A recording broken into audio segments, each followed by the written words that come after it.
Jadi saya sangat tertarik dengan apa yang disampaikan tadi, yang menghubung-hubungkan antara Muhammad, apa namanya, nubuatan di dalam Ulangan 18:18 itu ya, ke Muhammad dan Yesus. Ini terjadi sebenarnya karena begitu pengennya teman-teman Muslim, seluruh cendekiawan Muslim mencari-cari kebenaran.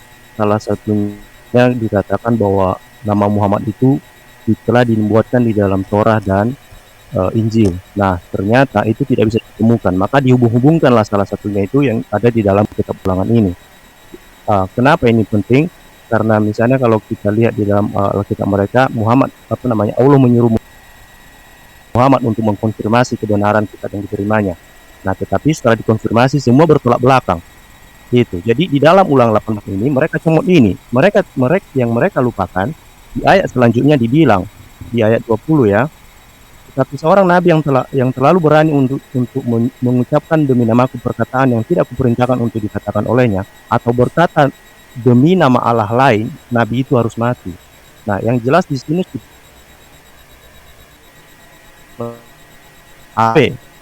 Muhammad membawa nama Allah lain. Jadi itu udah jelas apa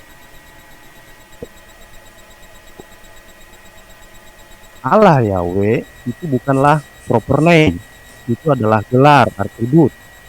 Allah SBT itu adalah proper name, jadi nama pribadinya.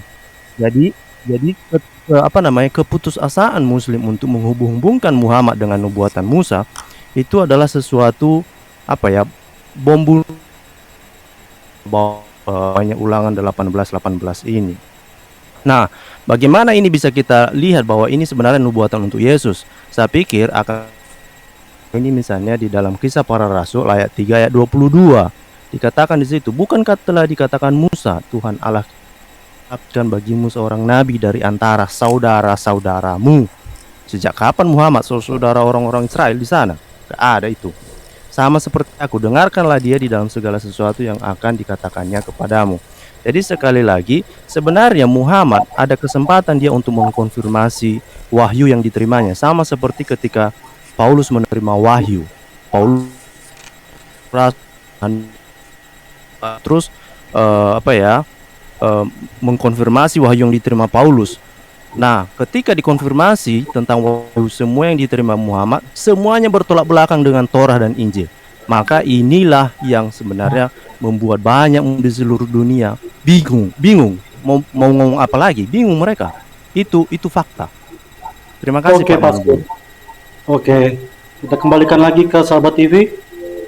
Silakan menanggapi. Baik, terima kasih. Jadi cukup menarik ya. Terima kasih sahabatku ya yang barusan tadi menanggapi. Jadi apa yang sudah disampaikan oleh tadi pembicara Muslim Pak Umar itu sebenarnya adalah memang suatu nubuatan untuk Nabi Muhammad SAW. Saya akan jelaskan. Ya, pada zaman Yesus sendiri ya kita melihat bahwa orang-orang Yahudi ini sedang menunggu tentang terpenuhnya nubuatan itu yang sudah dinubuatkan di dalam kitab Musa itu. Ya, jadi mustahil ini tergenapi pada diri Yesus, karena saat itu zaman Yesus juga orang-orang Yahudi masih memenuhi terpenuhnya nubuatan ini. Kita melihat di dalam Injil Yohanes pasal pertama, ya silakan dibuka di dalam Injil Yohanes pasal pertama ayat ke-19 dan seterusnya. Kita lihat. Dan inilah kesaksian Yohanes ketika orang Yahudi dari Yerusalem mengutus beberapa imam dan orang-orang Lewi kepadanya untuk menanyakan dia, siapakah engkau? Ia mengaku dan tidak berdusta, katanya, aku bukan Mesias. Ya, lalu mereka bertanya kepadanya, kalau begitu siapakah engkau, Elia? Dan ia menjawab, bukan. Engkaukah nabi yang akan datang? Nah, ini poinnya di sini.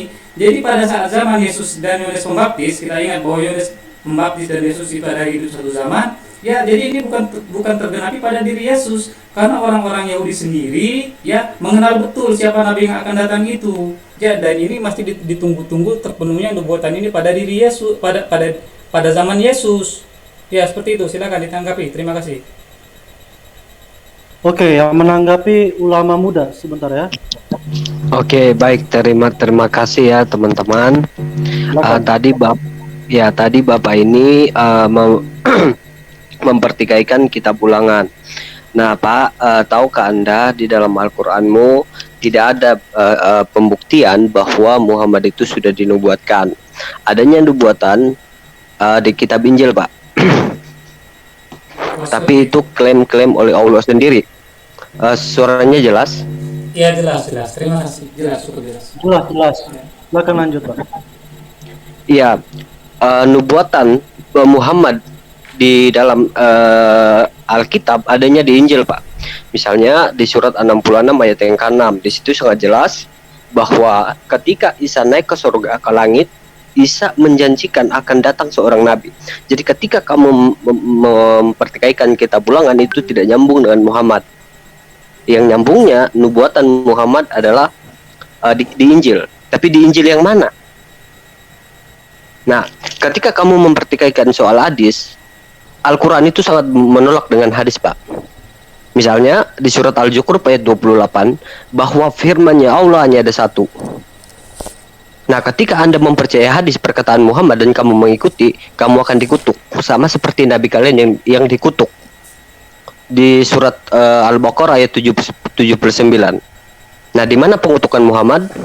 Bisa kita baca di surat 69 ayat 44 sampai 47.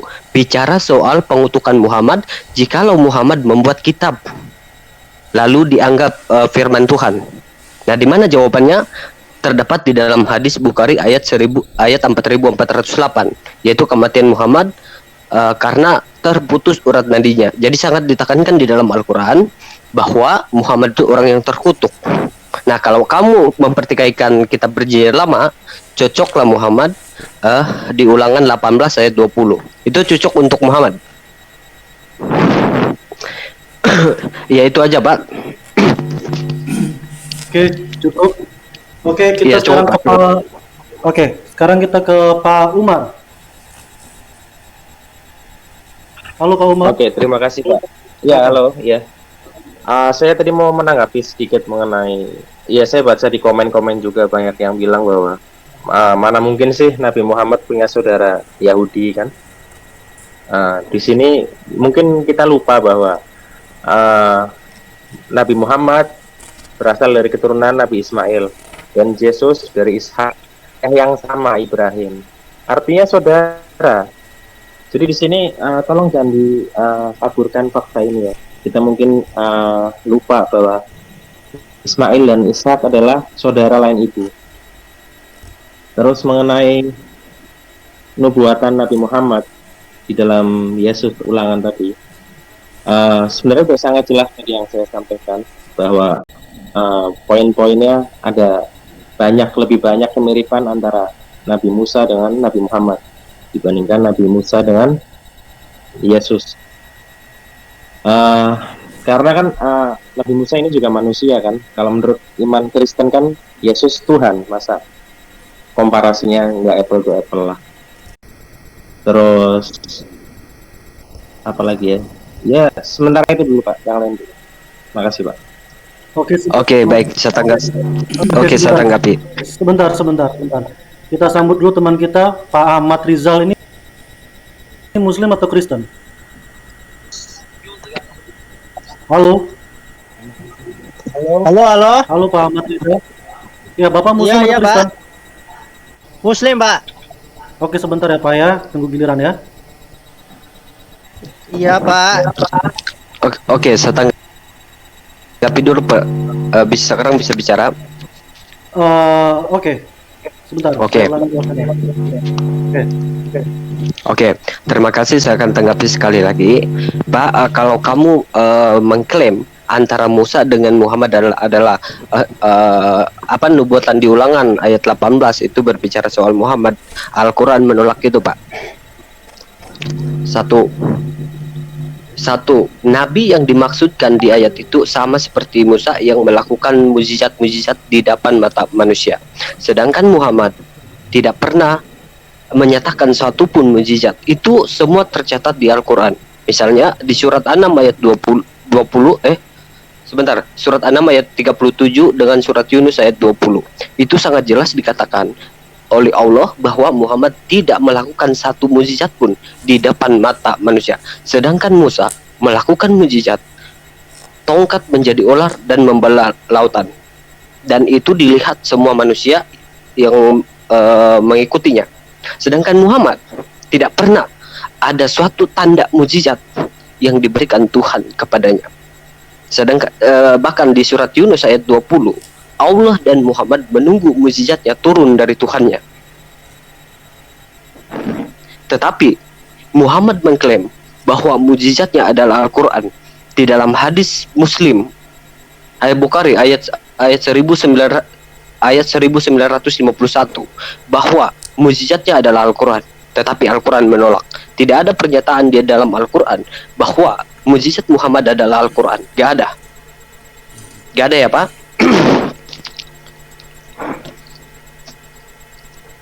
Oke, Ya cukup. itu aja Pak. Cukup Pak. Oke, Saya kembali ke izin Pak Umar. karena ini penting sekali, sebentar aja. Jadi kalau ini tadi Pak siapa tadi yang nanggapi? Pak Ulama Muda. Saya langsung aja. Oh ya, Pak Ulama Muda. Oke. Kalau misalkan bukan ulama, tulisnya jangan ulama dong Pak, pendeta muda gitu. Mengenai mukjizat yang tadi Bapak maksud, ada Pak. Mungkin Bapak kurang referensi baca. Jadi yang paling utama memang Al-Quran, karena 1400 tahun yang lalu di situ banyak sekali kalau Bapak belah tentang Al-Quran, Bapak kaji, Bapak akan dapat banyak sekali ayat-ayat yang mengagumkan. Yang kedua, kalau mengenai mukjizat yang tadi Bapak bilang nggak pernah menunjukkan ke depan kaumnya, ada Pak di Sahih Bukhari bahwa Rasulullah pernah, ini saya bacain hadisnya, bahwa orang-orang Mekah meminta utusan Allah yaitu Rasulullah Muhammad SAW untuk menunjukkan kepada mereka mukjizat, dan ia menunjukkan kepada mereka pemisahan bulan. Bapak boleh googling Pak, bulan itu pernah dibagi dua Pak, ada tuh garisnya, silakan googling atau Google foto segala macam lah dilihat. Di situ pernah ya, artinya. Yang ketiga, air memancar dari sela jari jemari Rasulullah, itu pernah terjadi Pak pada saat hari Al-Hudaybiyah. Lalu ada lagi Rasulullah pernah minta hujan. Di sini Imam Bukhari juga, demi Allah kami tidak melihat awan mendung, gumpalan awan dan suatu apapun di langit, lalu muncullah awan mendung hitam dari belakang bukit Sofa seperti lingkaran bergigi. Ketika awan hitam sampai ke tengah menyebar hujan sampai hari Jumat. Itu Rasulullah yang meminta. Dan Isra Mi'raj Pak, jangan lupa bahwa peristiwa Isra Mi'raj yang rayakan oleh umat Islam itu adalah mukjizat Rasulullah. Tapi mungkin Bapak kan tidak mengimani, cuman itu adalah mukjizat dan itu fakta sejarah. Jadi bagaimana Rasulullah bisa pergi dari Masjidil Haram yang mana ada di Mekah ke Masjidil Aqsa Palestina, itu jaraknya jauh, itu menaik buruk dalam waktu yang super singkat. Sudah seperti itu, ada lagi susu yang mengenyangkan banyak orang. Ini pernah juga pada saat itu Nabi Muhammad melihat sahabatnya Abu Hurairah yang miskin dan kelaparan di tengah tepi jalan. Nabi pun tersenyum dan Abu Hurairah meminta mengikuti sampai rumah. Ia memberikan segelas susu kepada Abu Hurairah dari sekumpulan sahabat lainnya yang tinggal di masjid sehingga semuanya merasa puas. Mengeluarkan susu yang terakhir menyembuhkan sakit mata. Ini terjadi pada saat penaklukan benteng Khaybar. Ali bin Abi Thalib sebagai pemegang bendera sakit mata, lalu Rasulullah mengusapkan matanya menggunakan ludahnya dan sembuh. Ya, artinya mungkin kurang membaca, referensinya itu banyak sekali tentang mukjizat Rasulullah. Jadi diperkuat lagi. Indonesia itu pada sida ketiga Oke, cukup Pak Umar. Oke Pak. Oke Pak. Oke, yang jawab Pak Amin Wijaya. sebahlah Oke, bentar. Ini saya sakal dulu ya. Begini Pak. Tadi kamu menyebut di dalam hadis. Tadi saya udah menyatakan bahwa Al-Quran itu menolak dengan kitab hadis. Di mana ayatnya? Di surat Al-Zukhruf ayat 28.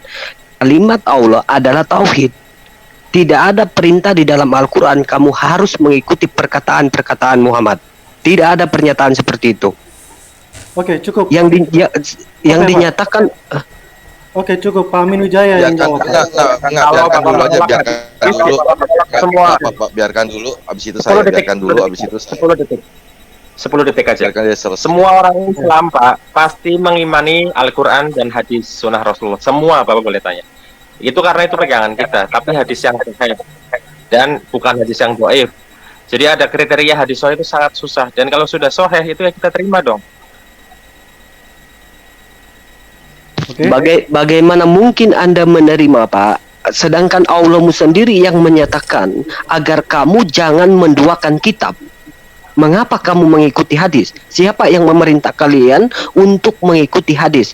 Tidak ada perintah di dalam Al-Quran Anda harus mengikuti hadis. Jelas di surat Al-Zukhruf 28 bahwa kalimatnya adalah hanya ada satu, yaitu Al-Quran. Ngapain kalian tambah-tambahin? Ngapain kalian mengikuti kitab yang bukan dari Tuhan? Oke, saya jawab ya. Jadi hadis itu Pak bukan cuma hanya ucapan, tapi tingkah laku dan perbuatan Rasulullah. Sunnah-sunnahnya seperti apa? Jadi gini analoginya, kalau misalkan Bapak mau ambil barang dari pabrik, kita ada ilmu-ilmu yang kita tidak tahu, tidak mungkin dijabarkan di sini sholat 5 waktu seperti apa, harus berapa rakaat, terus bacaannya apa aja, doa sujud itu apa. Itu kita lihat yang diajarkan oleh Rasulullah. Itulah hadis. Hadis yaitu ucapan dan perilaku Rasul, tapi itu bukan kitab. Yang buat kitab adalah para perawi hadis. Itu pun syaratnya sangat susah. Ya, jadi perawinya itu harus orang-orang yang benar-benar ingatannya kuat, terus perilakunya tidak buruk dan lain-lain. Jadi kalau sudah hadis itu semua orang Islam menerima. Seluruh dunia nih, ada berapa miliar orang Islam. Kalau Bapak bilang harus nolak hadis, ya, mungkin Bapak kurang baca lah. Nggak bisa pakai referensi ayat itu untuk menolak hadis. Terima kasih. Oke. Sebentar Pak, gantian Pak, sebentar ya. Pak Amin Wijaya. Oke, sekarang tadi sudah diinin dengan ulama, berarti dia membantah isi Al-Qur'annya dan jauh lebih mempercayai hadis. Sedangkan hadis itu 200 setelah kematian nabinya dia.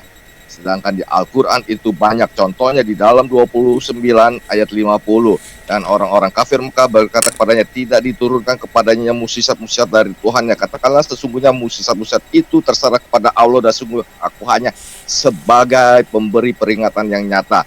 13 ayat 7. Mengapa tidak diturunkan kepadanya Muhammad suatu tanda kebesaran dari Tuhannya? Sungguhnya kamu hanyalah sebagai seorang pemberi peringatan, bukan musisat. 10 ayat 20. Katakanlah sesungguhnya yang gaib itu kepunyaan Allah, sebab itu tunggu sajalah olehmu. Sesungguhnya aku berkata kepadamu termasuk orang-orang yang menunggu. Jadi jelas ya, terlalu banyak bahwa Nabi Anda adalah orang yang menunggu untuk diberi mukjizat. Kedua, kita buka klik Google, apa yang terjadi jika bulan terbelah menjadi dua? Gempa bumi Pak, dahsyat Pak, gitu. Air laut pasang semua habis Pak, semua Pak, gitu Pak. Kalau bulan sampai terbelah itu efeknya luar biasa. Dan ketiga, tidak ada satupun penelitian dari badan antariksa manapun yang mengatakan bahwa bulan itu pernah terbelah. Sampai sekarang itu bulan masih ada. Ya, mohon maaf. Yang tadi ayat-ayat yang tadi saya bacakan semua dari zaman ketika Nabi Anda di hadapan orang Yahudi. Orang-orang Yahudi sudah menolak kenabian Nabi Anda pada saat itu. Ditolak oleh orang Yahudi Pak. Dengan banyaknya ayat minta tanda-tanda seorang Nabi. Yang keempat, Anda sebagai umat Islam, saya selalu mengatakan dari kemarin, Anda harus beriman kembali kepada Quran Anda. Karena Quran Anda itu adalah firman Allah Pak. Gitu, jangan kepada yang lain. Di dalam Quran Anda yang kemarin saya selalu bilang, QS 61 ayat 6, nubuatan yang bernama Ahmad itu ada di dalam Taurat.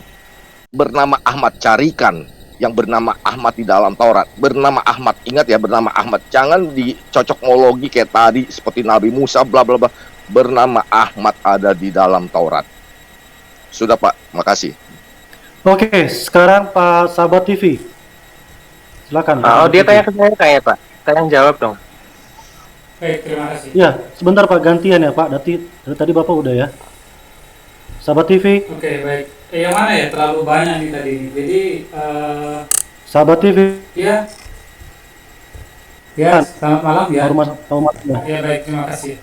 Jadi, apa yang perlu saya tanggapi ya tadi dari banyaknya ini ya, banyaknya tadi masukan-masukan itu.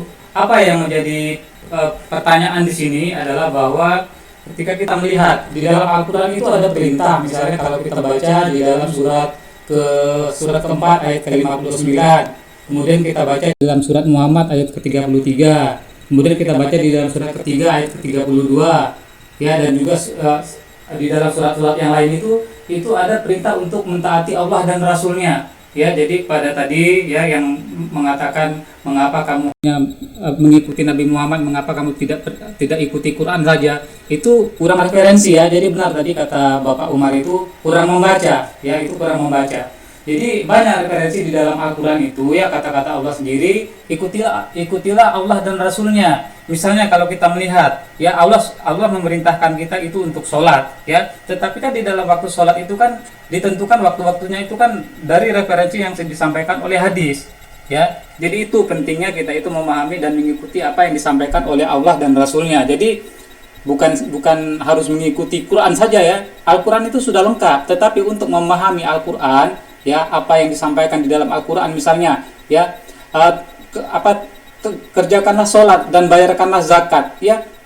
Al-Quran hanya suruh memerintahkan sholat saja, tapi bagaimana definisi sholat, bagaimana cara pengerjaan sholat dari wudhu dan segala macamnya, itu diperintahkan ada rincinya di dalam hadis. Kemudian bagaimana perintah di dalam Al-Quran itu untuk membayar zakat, bagaimana besarnya seperti apa, dan apa kriterianya, itu disampaikan di dalam hadis ya. Jadi seperti itu. Jadi hati-hati ya, harus kita banyak membaca Al-Quran itu, jangan hanya membaca dari referensi yang lain yang kita itu tidak mengerti artinya ya. Mungkin seperti itu yang bisa saya sampaikan. Intinya Al-Quran itu menegaskan di dalam banyak ayat, ikutilah Allah dan Rasulnya supaya kamu diberi rahmat. Terima kasih. Oke, Pak Umar mau nambahin? Mohon maaf Pak moderator, mohon maaf. Enggak, bentar Pak moderator, mohon maaf bentar, 1 menit aja. Yang dipertanyakan sama si ulama muda dengan saya, emang ada membahas tentang sholat atau saya rasa enggak ya, enggak ada bahas-bahas tentang gitu, maupun yang menuruti Rasul dan ininya Allah, enggak ada kita bahas. Betul Pak ulama muda.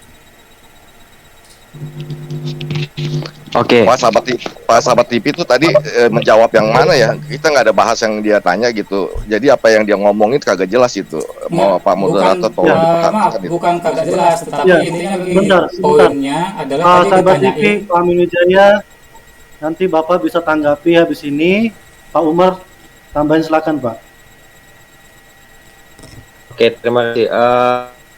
Nih, kan juga orang tapi hadis mereka semua itu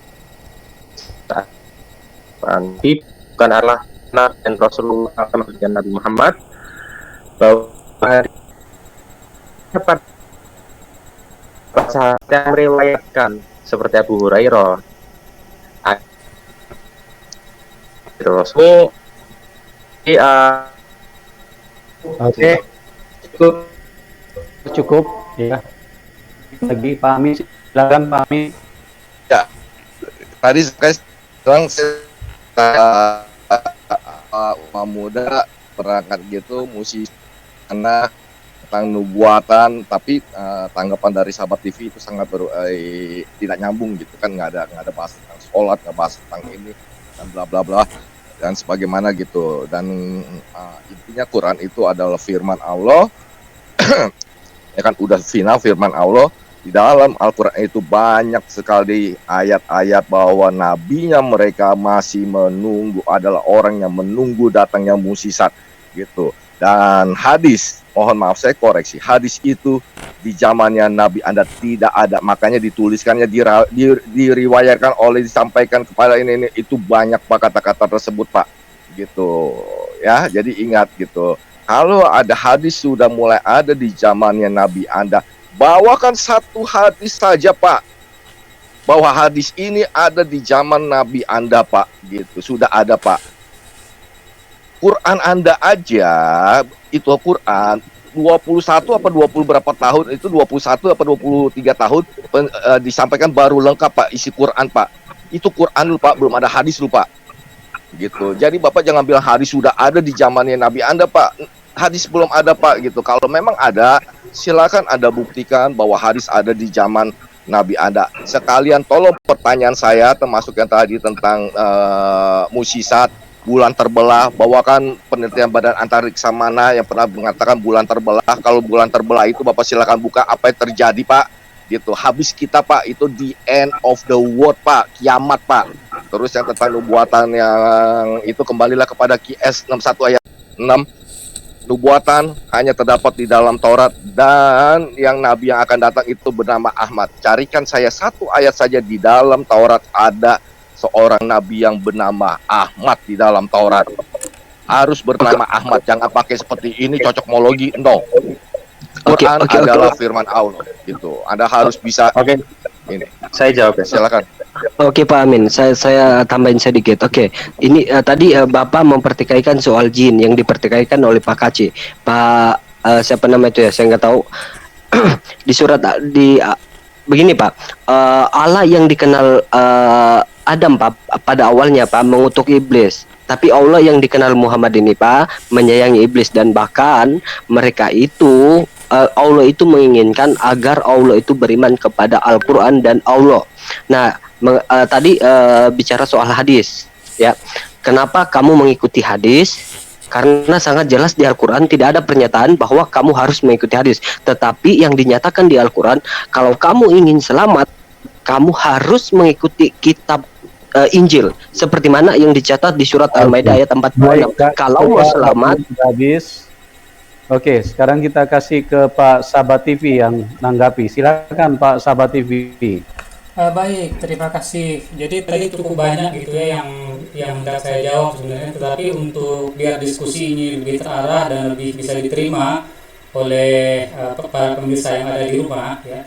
Jadi begini poinnya yang hendak saya sampaikan, ya, bahwa di dalam surat ketiga ayat ketiga Al-Quran mengatakan bahwa kita itu beriman kepada Injil, ya. Kemudian di dalam banyak ayat yang lain di dalam Al-Quran juga kita disuruh itu untuk beriman kepada Taurat dan Injil. Nah, jika kita disuruh untuk beriman kepada Injil misalnya, ya gitu. Nah, kita percaya bahwa Injil ini adalah wahyu yang diturunkan oleh Allah kepada Yesus, ya gitu. Nah, Yesus, ya, kita bisa lihat di dalam Injil Markus pasal ke-9 ayat 35 di sana dikatakan bahwa Yesus itu mengajarkan Injil. Ya, kemudian di dalam Injil Matius pasal 8 ayat 35 di sana Yesus di seluruh Yudea, ya, keliling dari satu kota-kota lain untuk mengajarkan Injil. Pertanyaan kita, logika kita tentu saja berkata, Injil apa yang saat itu diajarkan Yesus? Apakah saat itu Yesus membawa Injil Matius, Markus, Lukas, dan Yohanes dibawa ke ketiaknya? Tentu saja tidak. Dan kami percaya bahwa indikasi dan ramalan yang tertulis di dalam Injil itu adalah yang diwahyukan Allah kepada Yesus ini, bukan Injil Matius, Markus, Lukas, dan Yohanes. Ya, ini kesalahan umat Kristen dalam memahami apa itu Injil. Ya, kemudian saya katakan lagi, ya, tadi yang membanggakan mujizat, ya, yang selalu membanggakan mujizat itu. Kita lihat di dalam Injil Matius pasal 11 ayat 11 dan dikatakan, di antara wanita yang melahirkan tidak pernah tampil seorang yang lebih besar daripada Yohanes Pembaptis. Ya, tetapi kita lihat logikanya di situ, artinya Yesus juga dilahirkan dari seorang perawan, Maria. Ya, artinya di sini posisi Yesus tentu saja di bawah Yohanes Pembaptis. Tetapi tunjukkan satu saja mukjizat dari Yohanes Pembaptis itu. Tidak ada. Jika saudara yang bisa menunjukkan satu saja mukjizat Yohanes Pembaptis, saya akan dibaptis malam ini juga. Dan ini sudah saya tantang pada pendeta Rusli Rubis, tetapi hampir 3 tahun tidak pernah satu ayat pun yang ditunjukkan oleh mukjizat Yohanes Pembaptis di dalam Alkitab. Tidak ada. Jadi mukjizat itu bukanlah suatu kriteria untuk menilai kebesaran seseorang itu. Ya, untuk menilai kebesaran seseorang itu bisa dilihat dalam buku yang ditulis oleh Michael Herzog yang menulis The Top 100 Men in History. Pasti saudara-saudara sudah pernah baca itu, ya. Jadi itu kriteria untuk melihat kebesaran seseorang itu. Terima kasih. Oke, kita kasih ke Pak Scott untuk nanggapi. Oke, kita mulai 3 menit. Terima kasih Pak, terima kasih. Jadi kalau kita perhatikan dari awal, setiap kali Muslim membuka mulutnya bersalahan semua. Itu intinya. Nah, kenapa tadi? Pertama, mereka hubung-hubungkan Isa dengan Ismail. Isa dan Muhammad, katanya Muhammad itu keturunan. Itu tidak benar. Itu tidak ada yang bisa dibuktikan bahwa ada hubungannya dengan Ismail dan Muhammad. Itu yang pertama. Yang kedua, mengenai mukjizat. Kalau Muhammad punya mukjizat, secara logika apakah orang bertanya-tanya, mana mukjizatmu Muhammad? Mana mukjizatmu Muhammad? Ya kalau ada mukjizat ngapain tak tanya? Nggak mungkin lagi lah, ngapain tak sama seperti Yesus punya mukjizat. Apa perlu tidak tanya lagi? Mana mukjizat Yesus? Nggak perlu. Nah karena Muhammad tidak punya mukjizat, makanya tidak tanya. Makanya ujungnya dibilangnya Muhammad kan, dibilangnya apa? Dibilangnya saya nggak punya mukjizat. Itu bukan urusan saya, gitu. Makanya bersalahan semua. Setiap mereka buka mulut bersalahan semua. Nah kemudian apa lagi yang dibilang? Secara kontras, Muslim selalu membanding-bandingkan masalah fisik antara apa tadi kembali tadi ketika apa nubuatan yang ada di Musa itu ya, Ulangan 18 itu. Mereka selalu menghubungkan dengan fisik gitu ya. Nah, sementara kita lebih percaya pada hal-hal yang rohani. Nah, kalau demikian, katakan pun itu, maka Yesus itu menerima berkomunikasi langsung pada Allah itu. Allah yang Maha Kuasa itu. Muhammad tidak pernah berkomunikasi dengan Allah, hanya lewat Jibril. Jadi itu yang harus, itu poin-poin yang sangat penting, yang justru sangat-sangat luar biasa pentingnya gitu ya. Nah jadi bukan hanya itu lagi. Kalau berbicara tentang fisik, bukankah di dalam Al-Quran atau hadis itu disebutkan bahwa seluruh nabi-nabi yang putusan Allah itu disertai dengan istri-istri. Memangnya Yesus pernah beristri? Kan makanya kan lucu-lucu aja. Makanya sekali lagi ini bersalahan semua teman-teman Muslim ini ngomong gitu ya. Jadi sekali lagi lebih bagus baca Al-Quran itu, kemudian konfirmasi. Kalau salah bilang salah, kalau benar bilang benar gitu. Jadi sekali lagi jangan gara-gara putus asa comot-comot ayat lalu bilang begini begono. Nah sekali lagi tadi yang di ulangan itu, di ulangan yang 20 itu ya, bilang pada waktu itulah ulangan 18 itu 20. Tapi seorang nabi yang telah berani mengucapkan demi namaku perkataan yang tidak kuperintahkan untuk dikatakan olehnya, atau yang berkata demi nama Allah lain, nabi itu harus mati. Apakah Yesus sudah mati? Enggak, dia di surga. Muhammad sudah mati. Jadi jangan lagi dicampur adukan. Terima kasih Pak Manubulu. Baik, terima kasih Pak Scott. Oke, sebelum kita kasih kesempatan ke Pak Umar, saya perlu tegaskan bahwa Pak Nandar sudah melarikan diri dari room ya. Jadi jangan nanti dia buat konten lagi bilang kita dia ya. Karena selama ini mereka ini suka mutarbikan fakta. Bilang di kick lah. Terus artinya mualaf yang paling ditakuti lah. Jadi dia keluar karena memang dia stres, dia tidak bisa jawab pertanyaan-pertanyaan yang muncul dari murtadin ya. Oke, sekarang kita kasih kesempatan. Pak Yusuf, Ya. mohon maaf, Nanda lagi persiapan besok kan mau dibaptis sama Pak Yusuf sama Pak Kace, lagi persiapan dia. Iya, Pak. Lagi persiapan Jadi mau dibaptis. saya pikir juga surga tidak bersukacita Pak, terima orang yang tidak tulus kayak begitu ya. Jadi dia cuma hanya berbasa-basi. Oke, kita sekarang ke Pak Umar, nanti kemudian yang menanggapi nanti ulama muda. Silakan Pak Umar. Oke, terima kasih. Tadi saya kembali ke pertanyaan pendeta muda mengenai apakah hadis ada pada zaman Rasulullah, Bapak. Di antaranya banyaklah, Bapak bisa baca sendiri. Tapi di antaranya lah saya sebutin aja. Pada saat Rasulullah meramalkan, itu pun hadis, itu kata-kata Rasulullah, kematian sahabatnya. Dia bilang Umar bin Khattab akan meninggal. Dia bilang antara fitnah dan Islam ada satu pintu yang sangat kuat. Lalu Umar tahu bahwa itu tentang dia. Lalu dia tanya, bagaimana nasib pintu itu ya Rasulullah? Dia akan terbuka dengan cara apa? Dengan cara didobrak. Umar sudah tahu bahwa dia akan mati dengan cara dibunuh. Dan benar bahwa Umar bin Khattab meninggal setelah Rasulullah meninggal dengan cara dibunuh. Lalu ada juga ramalan Rasulullah tentang kehancuran Persia. Jadi di sini ada ciri tanda-tanda pada saat itu Rasulullah mengirimkan surat kepada Raja Persia dan dicabik-cabik dan dan Rasulullah bilang bahwa akan hancur nanti kerajaan Persia dengan cara terkoyak-koyak. Sekarang sudah tidak ada lagi kan kerajaan Persia setelah ditaklukkan oleh Islam yang sekarang menjadi Iran. Lalu mengenai apa lagi tadi pertanyaannya? Oh ya, bulan terbelah. Mungkin Bapak bisa googling lah bulan terbelah seperti apa.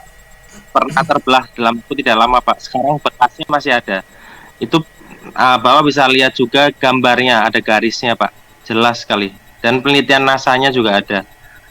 Jadi mengenai mukjizat Rasulullah, kalau misalkan Bapak mau bilang tentang secara logis, ya kita juga bisa bilang bahwa mukjizat tongkat jadi ular juga nggak logis.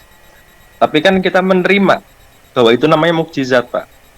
Bapak silakan googling nih, mumpung ada waktu, saya masih jelasin bahwa bulan terbelah terungkap melalui penelitian sains. Di situ kelihatan ada gambarnya bahwa ada bekas garis terbelahnya di situ, Pak. Dan banyak para pakar astronomi yang bicara dari Amerika segala macam bahwa itu bahwa bulan pernah terbelah. Jadi kalau misalkan di logika pada saat mukjizat Rasul di logika bahwa itu tidak mungkin air pasang bla bla. Ya namanya mukjizat itu memang yang tidak masuk akal, Pak. Namanya juga mukjizat. Seperti tongkat jadi ular, apakah kita bisa bilang itu masuk akal? Tapi kan itu kita terima karena Nabi Musa juga nabi kita, nabi orang Islam. Kita menerima bahwa kisah itu benar ada. Itu Pak, terima kasih. Baik, silakan ulama muda. Baik. Tanggapi Pak. Ya. Baik. Karena memang Bapak ini mau mengikuti hadis, ya tidak apa-apa lah, itu kemauanmu. Kalau kamu memang mengikuti hadis, ya itu terserah Anda. Saya tidak mau memaksakan, tapi saya hanya menyampaikan apa yang ada tercatat di Al-Quran. Nah, ketika Anda mau mengikuti hadis, maka Anda sendiri yang akan membuktikan bahwa Muhammad nabi palsu. Di mana nubuatannya? Di Quran 69 ayat 44 sampai 47 berbicara soal jikalau si Muhammad ini mengadakan kitab, maka Muhammad adalah nabi palsu. Ingat. Dan kamu mempercayai hadis itu adalah perkataan Muhammad atau penggenapan dari nubuat dari Al-Qur'an. Ya, sebagaimana yang kamu klaim tadi ya. Di mana itu ya? Tentang kematian siapa ya tadi? Itu referensinya dari Al-Quran yang kemudian digenapi dalam hadis. Nah, kalau kamu memang mengikuti hadis, ya itu terserah Anda. Tapi Anda harus akui bahwa Anda membuktikan bahwa Muhammad nabi palsu. Lalu yang kedua, tadi bicara soal Injil. Dengar baik-baik. Injil tidak mengenal yang namanya Al-Quran.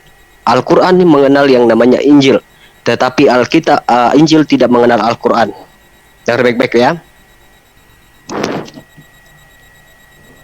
Halo. Sudah. Halo. Ya. Saya tanggapi. Ulama muda. Silakan sebentar, Pak. Ulama muda masih ada waktu 1,5 menit, silakan. Iya, dilanjutin, Pak. Ini silakan Pak Amin. Pak Amin silakan Pak, ditanggapi Pak, diselesaikan waktunya sampai 3 menit.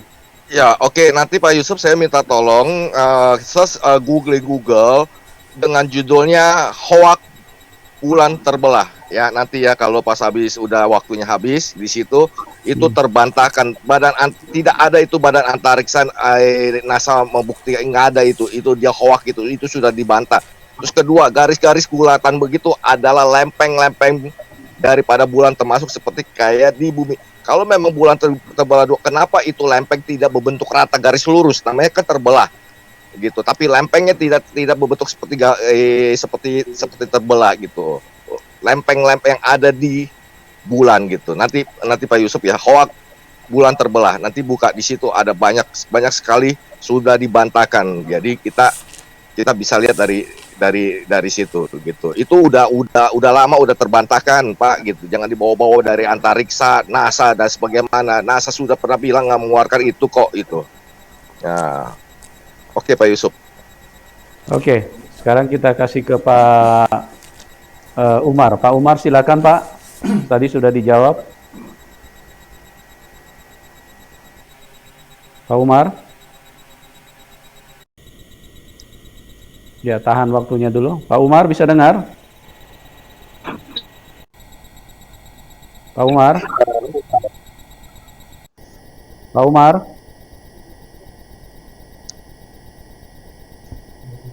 Ya, oke. Kalau Pak Umar tidak bisa dengar, saya menanggapi bisa dengar, singkat. Kalau ya silakan Pak Umar, silakan. Suaranya nggak jelas Pak. Coba, halo Pak Umar. Pak Umar, Suara Anda nggak terdengar, Pak Umar. Halo. Ya, ya. Oke, silakan Pak Umar. Halo Pak, dengar saya Pak? Ya, ya bisa Pak. Silakan Pak. Iya, Pak Umar. dengar saya nggak Pak? Ya, ya saya dengar. Silakan Pak. Iya, Silakan. kalau kita berdebat mengenai kalau kita berdebat mengenai bulan terbelah, Bapak tidak mengalami, saya juga tidak mengalami. Bapak bilang hoax, ketika di Google juga ada hoax mengenai laut terbelah, hoax mengenai tongkat menjadi ular, ya ada semua bantahan-bantahannya orang-orang yang menolak mukjizat. Jadi berhentilah saling bantah mengenai mukjizat. Ya sudah, tapi kan di situ baru bisa lihat ada garisnya. Terus yang kedua, saya mau masuk ke sini Pak, mengenai ini sangat penting nih, Yohanes 14 ayat 16. Di sini Yesus berkata, "Aku akan meminta kepada Bapa, dan Ia akan memberikan kepadamu seorang penolong yang lain, supaya Ia menyertai kamu selama-lamanya." Nah, penekanannya di sini adalah kata yang lain, Pak. Sebuah perbedaan. Jadi ini yang lain itu siapa? Coba tolong Bapak jawab. Terima kasih. Oke. Ya. Oke, silakan Pak Scott dijawab Pak, 3 menit. Pak Scott.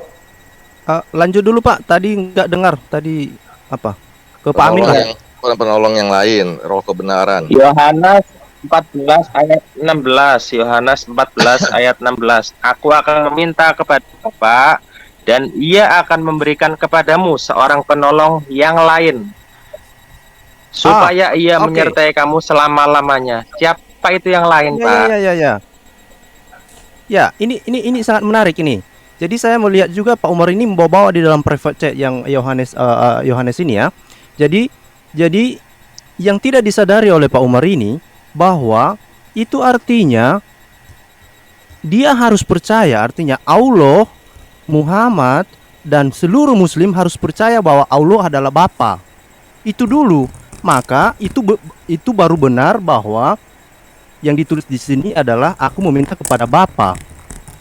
Itu artinya Umar ini harus menerima bahwa Allah adalah Bapa Yesus itu dulu. Jadi jangan jangan ngawur Pak Umar. Jangan ngawur lah. Gitu ya.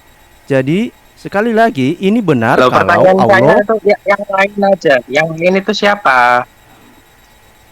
Ya udah, saya tanggapin Pak Scott. Oke? Nggak apa-apa ya Pak Scott? Saya habiskan aja. Saya habiskan. Nah, kemudian mengenai yang lain ini kan dia bertanya, siapa yang lain ini katanya kan? Penolong yang lain. Nah, itu di ayat 17, yaitu roh kebenaran. Gitu ya. Yaitu roh kebenaran. Yang lucunya Pak Umar lupa menyelesaikan ayat 16 ini, supaya Ia menyertai kamu selama-lamanya. Apakah Muhammad menyertai selama-lamanya? Ini Pak Umar ngawur luar biasa. Makanya dari tadi saya bilang, setiap mereka ini buka mulut, bersalahan semua. Bersalahan semua. Jadi silakan Pak Amin. Terima kasih. Oke. Kalau dia membaca ayat itu berarti dia membantah seluruh isi Al-Quran dia dan dia mengimani Alkitab. Pak Yusuf tolong bukakan Yohanes 15 ayat 26. Jikalau yang kuutus, penghibur yang kuutus, jadi diutus oleh Yesus, dari Bapa datang, yaitu roh kebenaran yang keluar dari Bapa, Ia akan bersaksi tentang aku. Satu, ya Bapak tinggal pilih ya, Muhammad itu adalah utusan Yesus atau Muhammad itu adalah utusan Allah. Kedua, Anda tinggal pilih ya, kalau Muhammad itu kalau misalnya Muhammad itu adalah utusan Yesus, berarti melalui kalimat ini Yesus itu adalah Allah.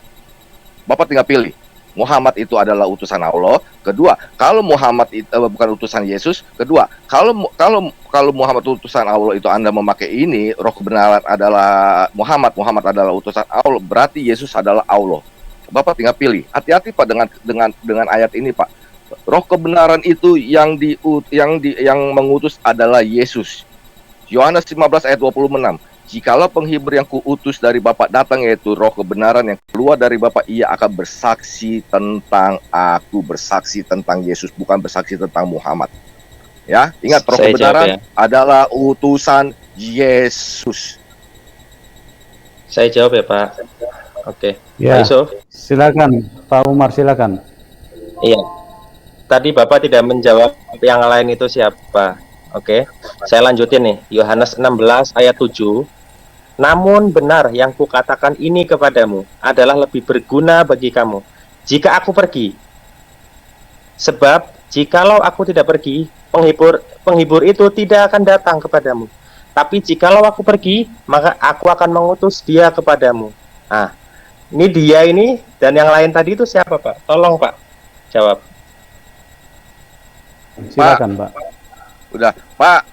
Tolong ya Pak, kuping Anda tolong dibersihkan Pak, tolong dibersihkan sama otak Anda tolong dipakai. Saya sudah, Pak Yusuf tolong dibukakan dulu Pak Yusuf, tolong timernya dimatikan, bukakan dulu Yohanes 15 ayat 26, biar dia baca Pak. Oke. Matikan dulu Kita timernya. matikan dulu timer. Ya, oke, kita matikan timer dulu ya. Yohanes 15 ayat 26. Pak, tolong dibuka Bentar. matanya ya, Pak Umar. Matanya tolong dibuka, diplototin. Siapa itu dia ya? Penghibur, Roh kebenaran. Dia nggak nyambung tadi Yohanes saya udah 15. ngomong 15 ayat 26. Ya, ayat 26. Dia nggak nyambung. Ya. Ini. Sebentar kita tampilkan ya. Ya, sudah ada di depan TV, di depan monitor.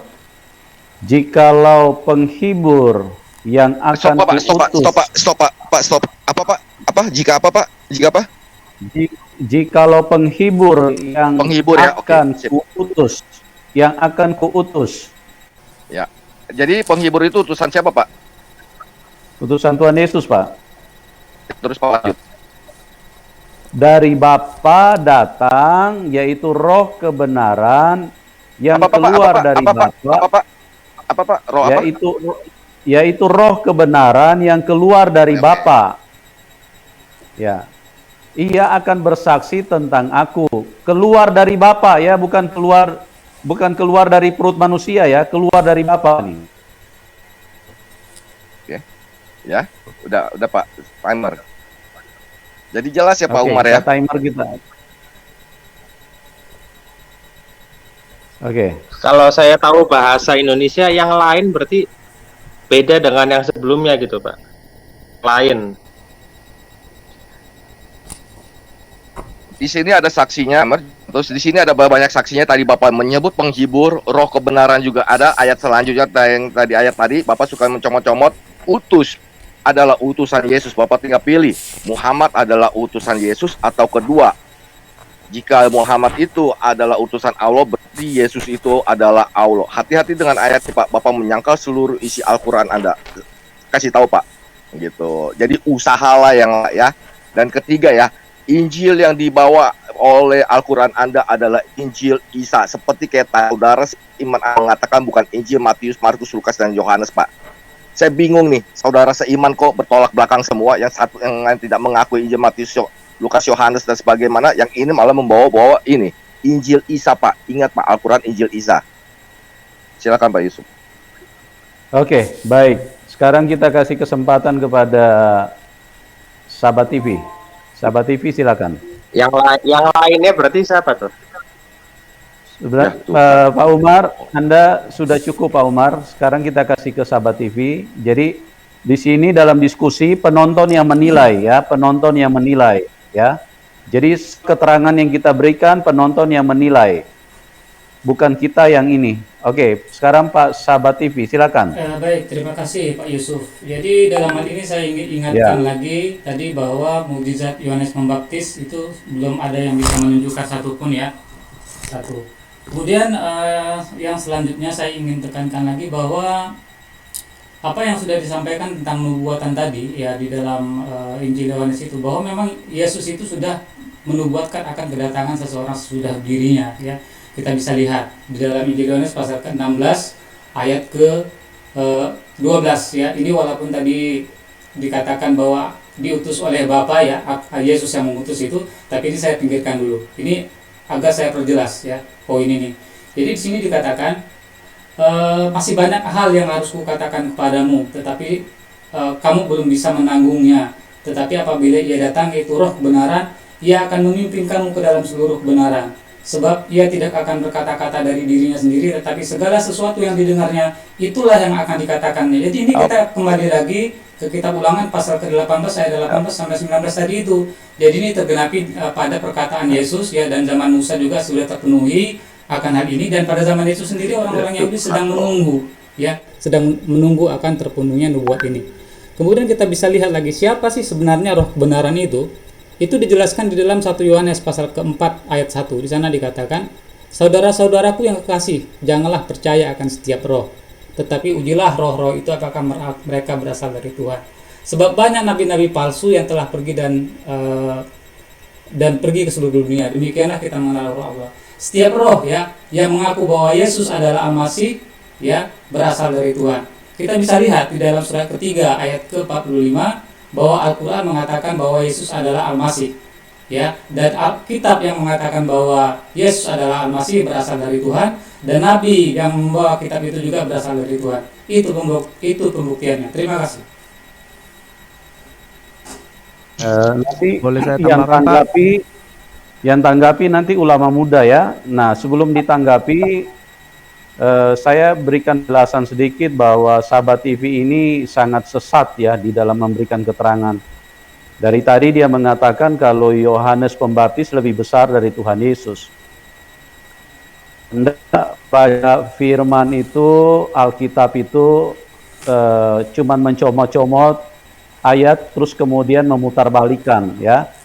Pada waktu Tuhan Yesus datang kepada Yohanes Pembaptis itu tidak berani membaptis dia. Karena Yohanes Pembaptis berkata bahwa seharusnya akulah yang dibaptis olehmu. Ya, jadi dari situ Anda sudah sangat sesat di dalam memberikan keterangan ya. Jadi Anda tidak paham. Oke. Yang kedua, Anda bisa baca di dalam Yohanes 1 ayat 29. Sahabat TV ya, bahwa pada saat Yohanes Pembaptis melihat Tuhan Yesus, dia berkata, lihat anak domba Allah yang akan menghapus isi dosa dunia ini. Tidak ada satu manusia pun yang mampu menghapus dosa dunia ini kecuali dia Tuhan, dia yang kudus. Karena semua manusia najis, kotor, berdosa, dan ampun-ampun najisnya. Ya, hanya Tuhan yang bisa menghapus dosa isi dunia. Jadi di situ sudah jelas bahwa Tuhan Yesus itu berbeda dengan manusia lainnya. Oke, sekarang saya kasih kesempatan kepada ulama muda untuk menanggapi Pak Yusuf, saya minta 1 menit. Pak Yusuf terangkan lagi sekali lagi tadi ayat yang saya bawa, Yohanes 14 ayat 17, bahwa dunia tidak melihat dia gitu. Muhammad terlihat gitu ya kan, Muhammad dapat terlihat. Terus Yohanes 15 ayat 26, Pak Yusuf yang terangkan baru ke ini. Oke, jadi di situ jelas sekali. Ya, di situ jelas sekali bahwa itu tidak berbicara manusia, itu berbicara Roh Kudus yang keluar dari Bapa. Ya, Muhammad tidak keluar dari Bapa, Muhammad keluar dari perut ibunya. Ya, jadi yang keluar dari Bapa itulah berbicara tentang Tritunggal. Ya, itulah yang berbicara tentang Trinitas daripada Allah itu sendiri. Ya, jadi ini berbeda sekali, dan di situ ditegaskan bahwa ia akan menyertai kamu selama-lamanya. Nah, sementara Muhammad kan sekarang ada dalam kuburan, bagaimana dia bisa menyertai? Jangankan menyertai orang lain, menyertai istrinya pun dia nggak bisa, menyertai keturunannya pun dia nggak bisa. Jadi jelas ya? Oke, sekarang saya kasih kesempatan kepada ulama muda untuk menanggapi Sahabat TV. Silakan. Oke, baik, terima kasih atas kesempatannya. Baik, tadi Bapak ini mempermasalahkan kata seorang di situ, dan Bapak hanya mempertikaikan kata seorang. Nah, kalau Bapak hanya mempertikaikan kata seorang, sekarang kita pertikaikan satu ayat saja, satu kalimat saja di surat 18 ayat yang ke-110. Nyatakan sekarang bahwa Muhammad bukan nabi. Itu pernyataan Allah bahwa Muhammad bukan nabi. Muhammad hanya manusia biasa sama seperti kita. Nah, yang kemudian Anda berbicara soal Al-Masih. Tahu nggak siapa Al-Masih yang sebenarnya? Hadis kamu mempercayai dan mengimani dan mengikutinya. Siapa Al-Masih menurut Muhammad? surat Al-Tin ayat 8. Di situ dikatakan oleh Allah bahwa hanya ada satu hakim bagi kita yang adil seadilnya. Tapi apa pernyataan Muhammad? Di dalam hadis Sahih Muslim ayat 127, yang akan datang dan menghakimi pada akhir zaman atau hari kiamat adalah Al-Masih. Dialah hakim yang adil. Tidak ada Allah kecuali Al-Masih. Dialah hakim yang adil. Nah, yang kemudian bicara soal Roh Kudus. Roh Kudus itu tidak ada kaitan hubungan dengan Muhammad, karena Roh Kudus itu udah diutus setelah Yesus naik ke surga ketika hari Pentakosta. Dan Roh Kudus itu adalah penolong bagi setiap manusia yang menyampaikan firman Tuhan. Maka selalu kami mengatakan, setiap kami tidak ada yang menyampaikan firman secara serampangan, karena sangat jelas di dalam 2 Petrus ayat yang pasal pertama ayat 20 bahwa Alkitab kami tidak bisa dibaca secara serampangan tanpa ada bimbingan Roh Kudus. Nah, itu karya Roh Kudus. Karya Roh Kudus itu pembimbing setiap orang yang menyampaikan firman Allah. Cukup jelas? Oke Pak, silakan ditambahin 350 detik. Silakan Pak Amin. Pak Amin. Iya, yang tadi aja Pak ditampilkan aja biar dia baca itu, yaitu seorang penolong, yaitu siapa, roh kebenaran, biar dibacakan lagi sekali lagi itu biar matanya melotot siapa itu, dan kembali lagi kepada Al-Qur'an Anda bahwa di QS 61 ayat 6 hanya terdapat di dalam Taurat yang bernama Ahmad, yaitu Injil Isa, ya bukan Injil Matius, Markus, Lukas, dan Yohanes. Setahu saya tadi dia juga mengatakan begitu kan bawa Injil gitu, memberitakan Injil, yaitu Injil siapa? Injil Isa, betul kan Pak Yusuf ya? Seingat saya ya. Kenapa sekarang dia membawa Injil Yohanes gitu? Bukannya dia? Kayaknya dia yang ngomong. Iya. Kenapa sekarang kalau dia membawa Injil Yohanes? Munafik dong. Anda munafik saya bilang. Gitu. Tadi Anda membantah, sekarang Anda membawa Injil Yohanes. Tadi Anda membantah. Oke. Cukup Pak. Cukup Pak Amin, waktunya habis. Oke, sekarang kita closing statement ya. Semua saya kasih kesempatan 2 menit, mulai dari Pak Umar ya. Nanti kita seling-selingin ya. Pak Umar, habis Pak Umar nanti Pak Scott ya. Terus kemudian nanti Pak. Saya terakhir aja dong. Minta tolong Pak. Oke. Saya ini Pak belum Amin, siap. Ya. Nanti oke, kalau begitu Pak Scott duluan, terus kemudian habis itu Sahabat TV, habis itu kemudian Pak Amin Wijaya, terus kemudian Pak Umar, baru nanti Pak Ulama Muda. Oke, kita kasih 2 menit. Mohon maaf Pak Yusuf, saya mohon saran umat muslim jangan dikasihkan terakhir, suka di ini Pak gitu, dikasihkan yang Ya, pertama Pak. ulama muda yang terakhir Pak, ulama muda yang terakhir. Ulama muda yang terakhir. Ya, jadi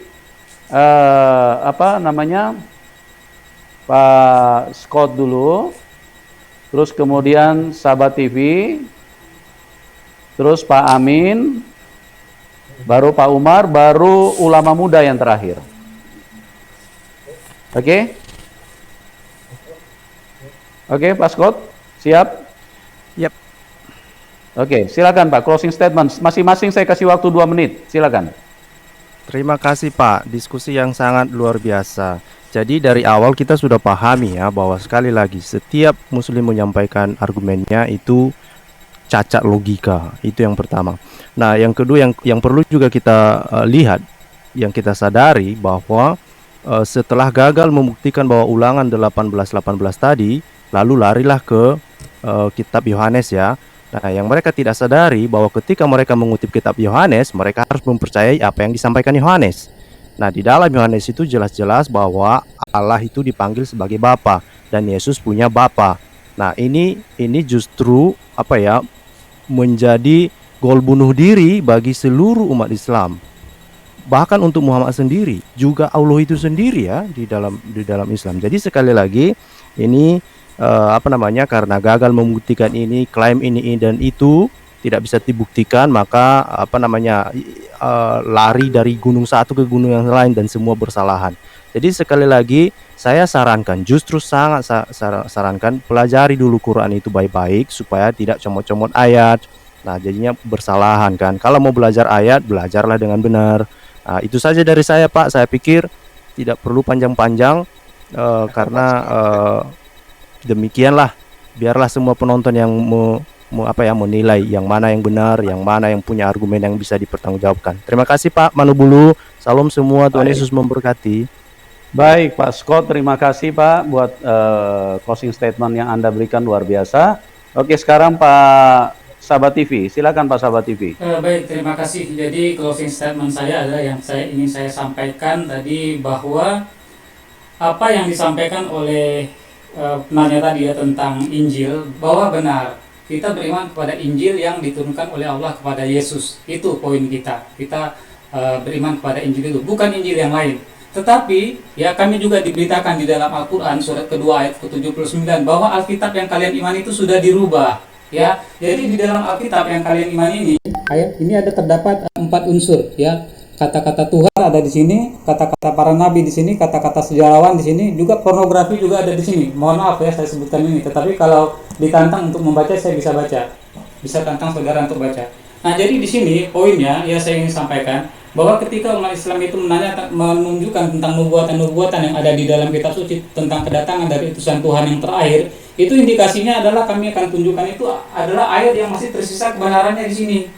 Ya, sedangkan ayat-ayat yang lain itu adalah sudah mengalami interpolasi dan juga korupsi. Ya, itu. Jadi dalam ini misalnya tadi tentang yang ditanyakan oleh Evangelis Jonathan Nandar ya, bahwa tentang membaptis Yesus ya. Jadi di sini ada pertentangan juga, kita bisa lihat di dalam Injil. Sahabat TV, tahan waktunya dulu. Sahabat TV, tolong saya ingatkan ya, kalau di room ini tolong jangan menyebutkan Nandar itu evangelis. Karena itu evangelis penipu. Itu dia menyatakan diri sebagai evangelis itu dusta. Itu dia tidak bisa buktikan dia dari gereja mana, dan tidak ada pembuktian secara organisasi. Ya. Saya sudah tanya sama beliau, Anda berasal dari gereja mana? Dia tidak bisa tunjukkan, ya. Jadi jangan menyatakan dia evangelis ya, karena itu keterangan yang membohongi, itu tidak benar. Dia itu hanya menyusup aja, mengaku-ngaku sebagai evangelis. Tapi ditanya dia dari gereja mana saja, dia tidak bisa tunjukkan. Itu. Tolong tunjukkan dari gereja mana kalau memang mau menyatakan dia sebagai evangelis. Supaya publik tahu, jangan publik ini dibodohi terus. Karena apa tujuan dia menyatakan evangelis? Supaya memberitakan bahwa evangelis saja bisa mengikuti Muhammad. Itu sangat tidak benar, ya. Karena evangelis yang benar tidak akan pernah bisa mengikuti Muhammad. Oke, saya tegaskan itu ya, supaya jangan bawa-bawa evangelis. Oke, silakan. Baik, terima kasih lanjutkan. Pak Yusuf. Ini terlepas dari saya percaya atau tidak dengan evangelis Jonathan Nandar, ini terlepas dari situ. Tapi saya akan lanjutkan lagi. Nah, jadi dalam ayat tentang membaptis tadi, jadi saya sepakat ya dengan apa yang disampaikan tadi, bahwa ada pertentangan yang jelas ya di ayat Injil Yohanes mengatakan di dalam pasal ketiga ayat 22 sampai dengan 23 dikatakan bahwa Yesus bersama murid-muridnya itu membaptis. Tetapi di dalam Injil yang sama pasal keempat ayat 2 itu dikatakan Yesus itu tidak membaptis. Jadi ini suatu pertentangan. Jadi ketika tadi ingin membaptis Jonathan Nandar, jadi harus pecahkan ini dulu nih, permasalahan yang ini, pertentangan ini. Ya, jadi poin yang disampaikan itu rasanya tidak mengena gitu. Ya mungkin terima kasih Pak Yusuf. Baik, oke. Sekarang Pak Amin Wijaya, 2 menit Pak. Silakan Pak, closing statement. Oke, kalau makanya sekali lagi ya, ketika Anda mengatakan bahwa Anda tidak percaya Injil Matius, Markus, Lukas, dan Yohanes itu, ya, terus Anda mengkutak-katik, katok gitu, mengambil itu dan mengatakan masih ada kebenaran di situ, Anda manusia munafik. Sekali lagi saya bilang Anda manusia munafik, ya gitu. Yang hanya dikenal umat Islam itu adalah Injil Isa. Kalau Alkitab sudah diubah-ubah, kenapa Anda masih mengambil? Dengar, ya. Sekarang udah 1400 tahun. Bawakan, tunjukkan Injil Nabi Isa yang ada di dalam Al-Qur'anmu. Bawakan kemari gitu. Apakah saya harus menunggu Isa gitu? Dan kalau memang itu Alkitab sudah dipalsukan bla bla bla dan sebagaimana, ya kan? tunjukkan aja yang aslinya mana itu kitab Nabi Isa Al-Masih. Jangan Anda hanya bisa memfitnah, tapi tidak bisa Anda membuktikan. Sekali lagi ingat ya, nabimu, Al-Qur'anmu, bahkan Jibrilmu tidak pernah mengenal Injil Matius, Markus, Lukas, dan Yohanes. Saya sarankan jangan jadi manusia munafik, sahabat TV. Ya, kembalilah kepada Al-Qur'anmu, karena Al-Qur'an diimani oleh umat muslim sebagai firman Allah, kitab penutup yang sempurna. Jangan melihat kitab yang lain. Kalau Al-Qur'anmu tertulis ke dalam Taurat dan hanya terdalam Injil Isa, Anda harus mencarinya. Kalau Anda cari di luar daripada Al-Qur'anmu, disebut apa gitu. Pikirkan matang-matang itu ya, sahabat TV.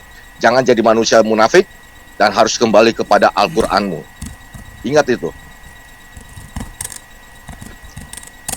Oke, Pak Amin masih ada? Sudah Pak Yusuf, thank you berat Pak Scott. Balik ke sono ya saudara. Iya Pak, orang nih Pak Scott. Baik, terima kasih Pak Amin Wijaya atas closing statementnya. Oke, sekarang saya kasih kesempatan kepada Pak Umar. Silakan Pak Umar. Ya, terima kasih Pak Yusuf. Kamu dulu. Ya, bisa dengar suara saya Pak ya?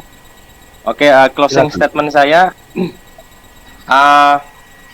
Sembahlah Allah, Tuhannya Nabi Isa juga, Tuhannya Yesus. Jadi jangan menyembah manusia.